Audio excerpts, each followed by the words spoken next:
امریکی صدر کی جانب سے ایران کو دھمکیاں، وقت تیزی سے گزر رہا ہے، ایران کو حرکت میں آنا ہوگا، فوری فیصلہ نہ کیا تو ان کے لیے کچھ باقی نہیں رہے گا، بغیر کسی تاخیر کے فیصلہ کن اقدامات اٹھانے ہوں گے، تہران کو معاہدے اور امن کی شرائط پر فوری عمل درآمد پر زور۔ امریکی صدر نے موجودہ صورتحال کو طوفان سے پہلے کی خاموشی قرار دیا۔ ڈونلڈ ٹرمپ کہتے ہیں امریکی صدر نے ٹروتھ سوشل پر ایک تصویر بھی شیئر کی جس پر لکھا کہ یہ طوفان سے پہلے کی خاموشی ہے۔ ٹرمپ کی شیئر کردہ تصویر بظاہر مصنوعی ذہانت سے تیار کی گئی، جس میں ٹرمپ کو کیمرے کی جانب انگلی اٹھائے دکھایا گیا ہے۔ ارد گرد طوفانی سمندر میں جنگی بحری جہاز ہیں، کئی جہازوں پر ایرانی پرچم بھی لہراتے دکھائے گئے ہیں۔ آبِ ہرمز تجارت کے لیے کھلا ہے لیکن لشکر کشی اور بدامنی پھیلانے والوں کے لیے نہیں۔ سابق چیف سپا پاسداران مؤثر رضائی کہتے ہیں امریکہ نے سوویت یونین کے خلاف خطے میں بحری بیڑے بھیجے تھے، اب امریکہ کس کے خلاف بحری بیڑے بھیج رہا ہے اور اس کا دشمن کون ہے؟ ایران نے کب کہا کہ ہم ایٹم بم بنانا چاہتے ہیں؟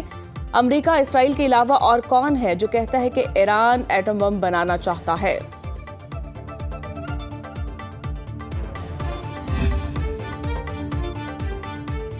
دنیا نئے عالمی نظام کی دہلیز پر کھڑی ہے۔ ایرانی اسپیکر محمد باقر کالیباف کہتے ہیں دنیا میں ایک صدی کے دوران نہ دیکھی جانے والی تبدیلیاں تیزی سے رونما ہو رہی ہیں۔ ایرانی قوم کی 70 روزہ مسلسل مزاحمت نے عالمی تبدیلی کے عمل کو مزید تیز کر دیا۔ آنے والا کل اور دنیا کا مستقبل اب گلوبل ساؤتھ کی ابھرتی ہوئی طاقتوں سے وابستہ ہے۔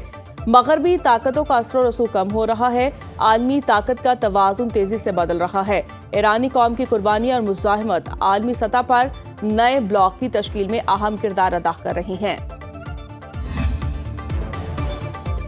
ایرانی میڈیا نے دعویٰ کیا ہے کہ امریکہ نے جنگ کے خاتمے کے لیے ایران کی مذاکراتی تجویز کے جواب میں کوئی ٹھوس رعایت نہیں دی۔ امریکہ نے ایران کے ساتھ مذاکرات کی بحالی کے لیے 5 شرائط پیش کر دی۔ امریکہ نے ایران کو جنگ نقصانات کا ہرجانہ دینے سے انکار کر دیا۔ 400 کلو گرام ایرانی افزودہ یورینیم امریکہ کے حوالے کرنے کا مطالبہ شامل۔ امریکہ نے شرائط لگائی ہے کہ ایران صرف ایک ایٹمی پلانٹ کو فعال رکھ سکتا ہے۔ ایران کے 100% کی بجائے 75% منجمد اثاثے بحال ہوں گے۔ ایران نے بھی 5 شرائط رکھی ہیں جن میں تمام محاذوں پر جنگ کا خاتمہ، ایران مخالف پابندیوں کا خاتمہ، منجمد اثاثوں کی بحالی، جنگی نقصانات کا ازالہ اور آبِ ہرمز پر ایران کے حق کا اعتراف شامل ہے۔ سعودی عرب اور کینیڈا کی متحدہ عرب امارات کے جوہری پلانٹ کے قریب ڈرون حملے کی مذمت۔ ترجمان وزارت دفاع میجر جنرل ترکی المالکی کا کہنا ہے یو اے ای پر حملے خطے کے امن و استحکام کے لیے خطرہ ہے۔ عراق سے سعودی فضائی حدود میں بھی داخل ہونے والے 3 ڈرونز کو تباہ کر دیا گیا۔ مناسب وقت اور جگہ پر جواب دینے کا حق محفوظ رکھتے ہیں۔ کینیڈین پرائم منسٹر نے پرامن جوہری تنصیبات پر حملہ انسانیت کے لیے خطرہ قرار دیا، ناقابل قبول قرار دیا۔ خطے میں کشیدگی کم کرنے پر زور، متحدہ عرب امارات سے اظہار یکجہتی۔ پوری کوشش ہے کہ اسلام آباد میں ایران امریکہ مذاکرات کا ایک اور دور ہو۔ ہم دوسرے دور اور مستقل امن کے حوالے سے پر امید ہیں۔ برطانوی اخبار کو دیے گئے انٹرویو میں وزیراعظم شہباز شریف نے کہا کہ پاکستان اپنی تاریخ کے روشن ترین دور سے گزر رہا ہے۔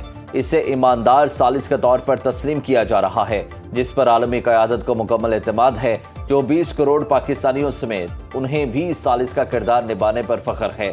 وزیر اعظم نے امن مذاکرات میں فیلڈ مارشل سید عاصم منیر اور وزیر خارجہ اسحاق ڈار کے کردار کی بھی تعریف کی۔ افغانستان یہ ضمانت نہیں دے سکتا کہ اس کی سرزمین دہشت گرد استعمال نہیں کریں گے۔ پاک بھارت جنگ کے دوران صدر ٹرمپ کی مداخلت سے جنوبی ایشیا بڑی تباہی سے محفوظ رہا۔ وزیر اعظم شہباز شریف کو قطری وزیر اعظم شیخ محمد بن عبد الرحمن بن جاسم کا ٹیلی فون، علاقائی اور بین الاقوامی صورتحال پر تبادلہ خیال، قریبی رابطے میں رہنے پر اتفاق۔ پروجیکٹ فریڈم پاکستان کی درخواست پر روکا گیا۔ امریکی وزیر خارجہ مارکو روبیو کہتے ہیں پاکستان نے کہا پروجیکٹ فریڈم روکنے سے معاہدہ ممکن ہے۔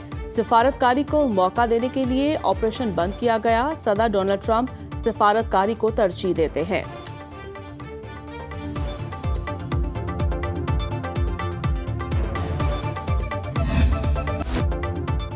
امریکہ ایران جنگ بندی برقرار رکھنے کے لیے پاکستان سرگرم۔ وزیر داخلہ محسن نقوی کی تہران میں ایرانی صدر مسعود پزشکیان سے ملاقات۔ ایرانی میڈیا کے مطابق ملاقات تقریباً 90 منٹ جاری رہی۔ ایرانی صدر کی جنگ بندی کے لیے پاکستان کے کردار کی تعریف۔ وزیر اعظم شہباز شریف اور فیلڈ مارشل سید عاصم منیر کی امن کی کاوشوں کو سراہا۔ مسعود پزشکیان نے کہا کہ امید ہے پاکستان کی کوششیں خطے میں پائیدار امن کا باعث بنیں گی۔ خطے میں باہر کی طاقتوں کی مداخلت کم کرنے کے لیے اسلامی ممالک کا اتحاد ناگزیر ہے۔ صدر پزشکیان نے پاک ایران تجارتی تعلقات کو مزید وسعت دینے پر زور دیا۔ محسن نقوی نے کہا کہ حالیہ جنگی حالات میں دونوں ملک پہلے سے زیادہ کہیں قریب آ چکے ہیں۔ پاکستانی عوام اور ایرانی قوم کے لیے دلی محبت اور احترام رکھتے ہیں۔ وزیر خارجہ عباس عراقچی، وزیر داخلہ سکندر مومنی اور دیگر حکام بھی ملاقات میں موجود تھے۔ محسن نقوی نے اسپیکر اور مذاکراتی وفد کے سربراہ باقر کالباف اور وزیر داخلہ سکندر مومنی سے بھی ملاقات کی۔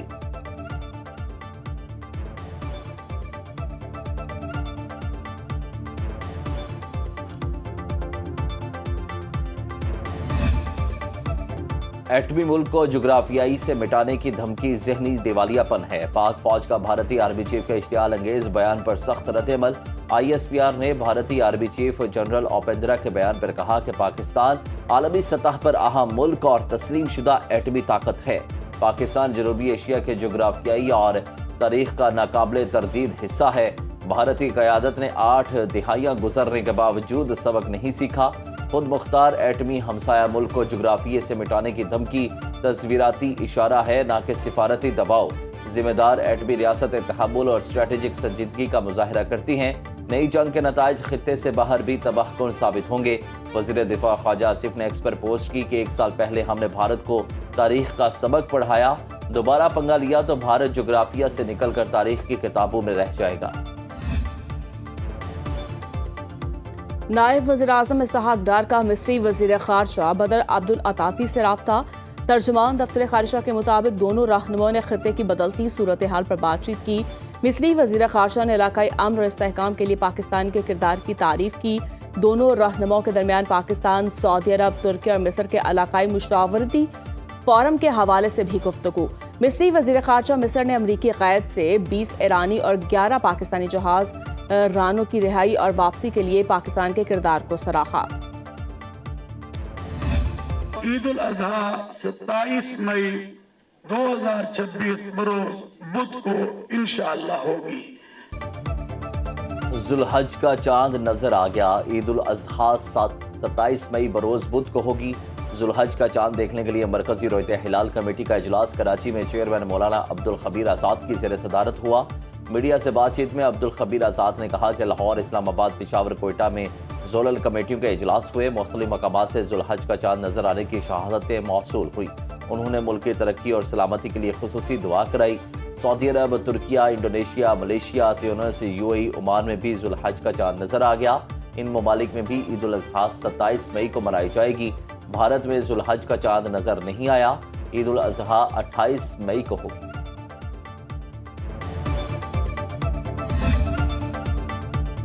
وزیر اعلیٰ پنجاب مریم نواز کی باکو میں آذربائیجان کے صدر علیام علیوف سے ملاقات۔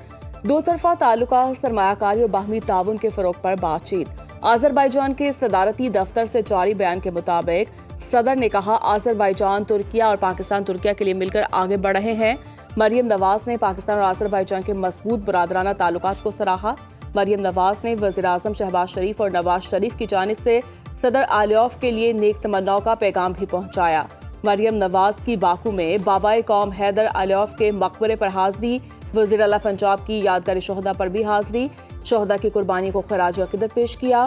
وزیر اعلیٰ پنجاب کا ورلڈ لیڈر سمٹ سے خطاب شیڈیول۔ ورلڈ اربن فورم میں ملکی نمائندگی کریں گی۔ پنجاب کا منفرد ماڈل اپنی چھت اپنا گھر پیش کیا جائے گا۔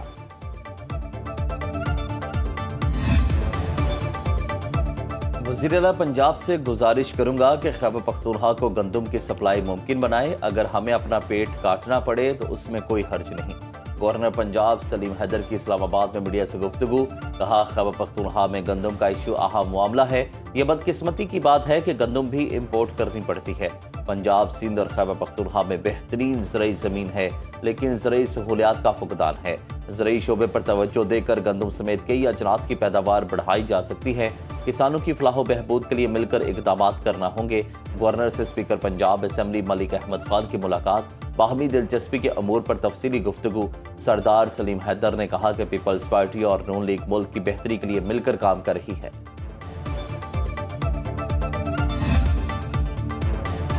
ممکنہ 28ویں آئینی ترمیم میں ووٹر کی عمر بڑھانے سمیت مختلف بنیادی نوعیت کے معاملات زیر غور ہیں۔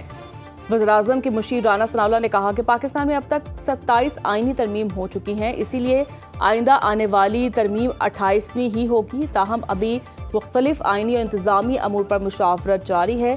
رانا ثناء اللہ نے کہا بعض حلقے صدارتی نظام کی حمایت کرتے ہیں، لیکن اکثریت اس بات پر متفق ہے کہ پاکستان کے لیے پارلیمانی جمہوری نظام ہی بہتر ہے۔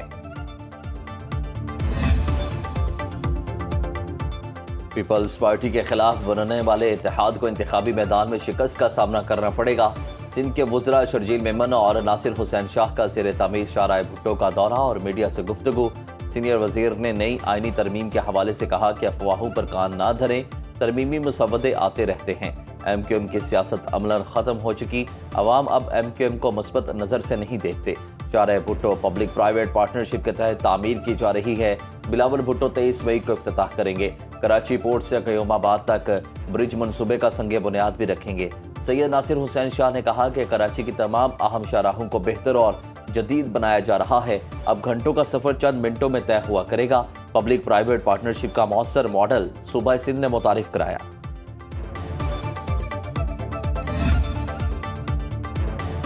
ڈرگ کوئین انمول عرف پنکی کی security high alert, 1 S P, 2 S D P, 3 S H O سمیت 40 پولیس اہلکار تعینات۔ بغدادی تھانے کے لاک اپ میں موجود ملزمہ کی کڑی نگرانی کے لیے پولیس ٹیمیں 2 شفٹوں میں کام کریں گی۔ لیڈی پولیس اہلکار 24 گھنٹے موجود ہوں گی۔ لاک اپ اور اطراف میں لمحہ لمحہ CCTV مانیٹرنگ کی جا رہی ہے۔ پنکی کو کھانا مکمل چیکنگ کے بعد دیا جا رہا ہے۔ بجلی کی بندش سے نمٹنے کے لیے بیک اپ جنریٹر ہر وقت فعال رکھنے کی ہدایت۔ تھانے کی چھت پر سنائپرز تعینات۔ عدالت لانے لے جانے کے لیے خصوصی موبائل اسکواڈ تعینات ہوگا۔ اہلکاروں کو بل پروف جیکٹس فراہم کر دی جائیں گی۔ پنکی کو آج عدالت پیش کیا جائے گا۔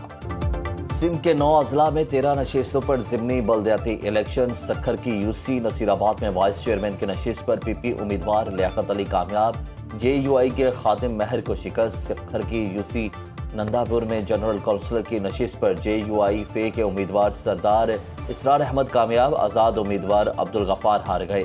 خیرپور ناتھن شاہ کی یونین کونسل میں پیپلز پارٹی کے امجد علی بروڑو بھاری اکثریت سے کامیاب ہوئے۔